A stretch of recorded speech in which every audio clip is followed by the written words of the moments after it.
The Stage 3 tax cuts were introduced by the Liberal government back in 2019, and they're part of a three-stage plan in order to introduce income taxes. Now, 2 of the 3 stages has already been implemented, and this 3rd stage is set to come into effect from 1 July 2024.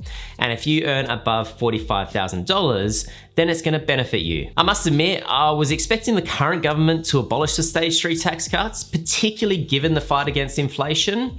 However, true to their election promise, it looks like it's going to go ahead as planned. In this video, I want to explain to you how the Stage 3 tax cuts work, give you some examples as to how much it can potentially save you given differing levels of income, and also give you some strategies to consider in anticipation of these tax cuts.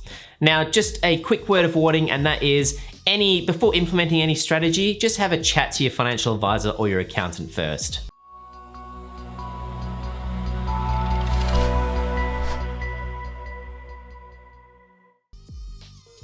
Hello guys, Brad here from The Guided Investor. Welcome back to the channel for another video. If you're new here, consider hitting that subscribe button because I post regular videos about how you can do more with your money. And today we are looking at the Stage 3 tax cuts set to come into force from 1 July 2024. Put simply, the Stage 3 cuts are going to reduce the current 32.5% tax bracket to 30% and abolish the 37% tax bracket. Also, the top marginal tax bracket is being pushed out from $180,000 to $200,000. This means people with taxable income of between $45,000 and $200,000 will have a marginal tax rate of 30%. Depending on what your taxable income is, the Stage 3 cuts can save you up to $9,075, which is significant. This table gives you a good idea of what the tax savings look like at differing levels of income. Obviously, the more you earn, the more you stand to save, with the maximum savings of $9,075 coming into effect with taxable income of $200,000 or more. Given that the marginal tax rates in the current financial year, the 2023-24 financial year,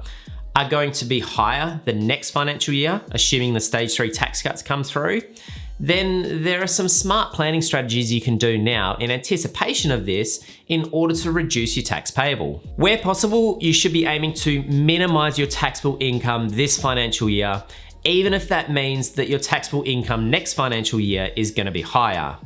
And a few examples of how you can do this include the following. Utilize your carry forward concessional contributions now instead of in the future. If you're self-employed, withhold additional business income in your company and take more profit next year. Hold off on realizing capital gains this year and consider selling assets in future financial years. And of course, bring forward any potential deduction like prepaying interest or expenses. All of those ideas come with some complexity, and to be honest, I could do a whole video on all of them, but I'm not going to do that. So just make sure that you get the right advice before implementing any strategies. But that's it for this video, nice and succinct. If you found it useful, please give it a thumbs up, and I will see you guys in the next one.